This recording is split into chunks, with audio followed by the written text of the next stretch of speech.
victims of sexual harassment or assault in the wake of Hollywood mogul Harvey Weinstein's downfall. Thousands posted the claims online using the simple phrase, "Me Too," following a call to action and videos. I'm a survivor. I'm not a victim. It happened to me too. Me too. Sexual assault happens to everyone. So we're past the 6-year mark from when the Me Too movement started. And look, it was a necessary moment and movement because certain men did need to be called out on their bad behavior. For the people who committed criminal acts, legal accountability needed to happen. Now, as it can happen with many movements where there are times of overreaction, where it became a bit of a witch hunt, sure. But in the end, I still stand by the statement that the Me Too movement was a necessary movement. These stories can hit much harder and with a much bigger impact when one of your loved ones is accused. More than 500 women coming forward accusing a convicted OBGYN of sex abuse. Fabio Ortega. The latest chapter in Ortega's legal saga. This table behind 3 more lawsuits filed this week. We believe that it's safe to say that this is the largest doctor-patient sexual abuse case in this country. These attorneys say they've got more than 300 alleged survivors, but they're only filing on behalf of one of them. Why is that? Well, simply put, Tom, I mean, we asked them that question and they just said more are coming. My name is Fabio Alberto Ortega, and I'm the son of Fabio Ortega, who's a former doctor who was sentenced to prison in 2021 for sexually abusing his patients and who is currently in several civil cases. As you can see, this happened in the Chicago area. He's already served his time, but it has been reported that additional criminal charges might be put on again. I'll explain why it is that I'm using this platform, as I'll do my best to state my and my family's side of the story, as the news media and the attorneys prosecuting the civil cases have already shared their narrative. I'll also do my best to explain my sentiment and goals as I go further, but first we'll start with some basic facts.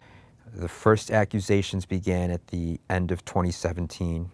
He was arrested in September of 2018 and again in November of 2019, and ultimately faced 2 charges of sexually assaulting his patients. He decided to plead guilty in October of 2021, and he was sentenced to 3 years, but released in 1 for good behavior. My understanding is that there were also some civil cases filed as of 2019, and there continues to be more as of 2024, so it's an ongoing pending case. As anyone can imagine, it's been an absolute nightmare for my family and I. And look, I want to make it clear that it's also an absolute nightmare for anyone who's been abused. I am not here to necessarily defend or condemn my father, because I promise I still am just as surprised and dumbfounded now as when I first heard about all this. And there just really seem to be many elements of this case that continue to be a complete mystery to me.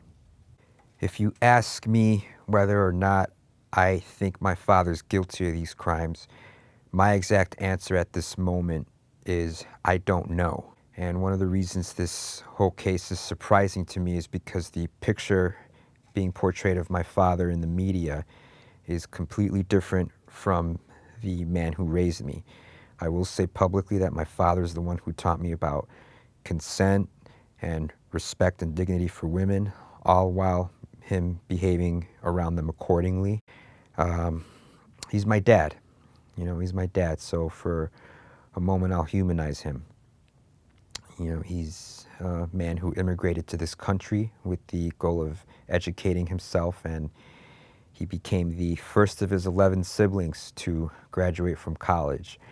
He was a doctor who delivered 3,000 babies throughout his career, about 3,000 babies into this world.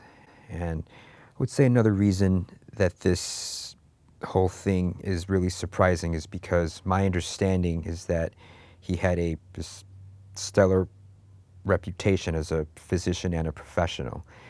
He was on Spanish TV from time to time. He was featured in a questionnaire in his hospital's monthly publication. He really was a pillar of the community. I do ask that the public try and refrain from judgment, at least for the moment, and suggest that Although my father pled guilty, his innocence or guilt is still alleged. And I also want the public to consider the nuances to a case like this. My dad professes his innocence to me and the rest of my family, and when he professes his innocence, he sounds believable. His defense attorneys also believe him. One of the reasons he decided to plead guilty was because of the plea bargain that he was offered, where he would serve less time if he admitted guilt versus if he would have had it gone to trial, been found guilty, he would have served a much longer sentence. I myself was adamantly opposed to this plan all along because he would have to register as a sex offender, and if he would have fought it, his name would have been cleared and he would have retired with dignity. One of the other reasons for taking the guilty plea was because of the impact of the Me Too movement, and there was fear that a trial would not be very sympathetic to him. I still absolutely begged my father not to take the guilty plea.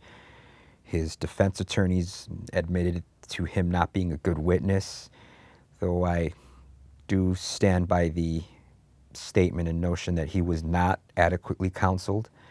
I absolutely warned about the cascade of civil lawsuits if he were to plead guilty, and I cannot believe that his attorneys did not see this coming. Now, I believe in the justice system, our justice system, even with its imperfections. One of the ways that the system is flawed is it's been reported by news sources and, legitimate legal publications that 90% of convictions come from plea bargains. What happens is in many cases the defendant may actually be innocent, but the threat of extensive prison sentences brought on and recommended by prosecutors pretty much coerces them to take a guilty plea, even if they didn't commit the crime. And, there is a strong possibility that that's what happened to my father. According to my father's final statement to the judge, he saw over 100,000 patients throughout his career. And I mention this because I find something fundamentally flawed with the way the civil cases are being presented or brought about. Because when you're offering money for a settlement in a case like this, where there was only one doctor and one patient in the room, anybody can say anything. In one recent press conference, one of the attorneys displayed an extremely flawed approach. He stated that sometimes patients never know they're being abused and goes on a fuzzy tangent from a question he didn't answer. But with the direct statement of sometimes patients don't know they're being abused, it's just equivalent to a crappy therapist putting false memories into a patient's mind, and just totally gives the impression that people can be coached to say they were abused. In addition, there's been what I'd call a bit of inconsistent reporting in the media in terms of the number of people accusing and how many lawsuits are actually out. There's been a bit of information from news segments and printed articles that I specifically question and would like to challenge. Though it has not been verified, I have been told that my father was given a polygraph test twice, and twice he passed. In these exams, he was specifically asked questions regarding the case. So all in all, there just seems to be several things off with how this case was and is being handled. I'd say to both the prosecutors and my father's defense team that we're not necessarily enemies, and that I am just trying to get to the bottom of the truth just as much as you are. I'll reiterate that I do not know whether or not my father's guilty of these crimes. I go back and forth with the possibilities in my mind. A case like this is something that makes you reevaluate a lot of things. By no means is my father a perfect person. I am careful not to say anything incriminating, not that I have a reason to. But in the context of this case, I do feel it's important to say that growing up, my father never expressed elements or demonstrated behaviors pertaining to sexual perversion, which is, a big reason why I'm still in this state of shock regarding this whole case. And frankly, some of the accusations do sound just completely outlandish. I am not a conspiratorial individual, but for reasons that I will not state publicly, I sometimes wonder whether or not this is some sort of manufactured scandal. And that's something I brought up to the judge who sentenced him when I wrote her a formal letter inquiring about an appellate process. Also, in the context of this case, I genuinely ask or question whether there was just a big giant misinterpretation on the plaintiff's part where they possibly saw abuse where there wasn't, and how this possibly just spiraled into then a bunch of other accusations. And look, I absolutely promise that I am not here to diminish anyone who's been abused or possibly was abused. I'm really just here to try to get to the bottom of what happened. Which gets us to the final topic as to how I want to use this platform. I am asking the GoFundMe community to help me raise $5 million to fund a thorough, objective, private, third-party investigation into my father's case. These funds will help me cover the best private investigator or a series of private investigators that I can find, one or several attorneys that may be essential to me navigating this whole thing. I'd also like to take a forensic approach and hire legal analysts and forensic mental health professionals to interview or do some type of psych evaluation on the accusers and my father. I'm going to need travel and boarding expenses, as I'll have to travel out of state. And for myself personally, an annual percentage of 1.7% from the total $5 million I'm trying to raise as a salary for myself, as I promise to work on this full time and then some.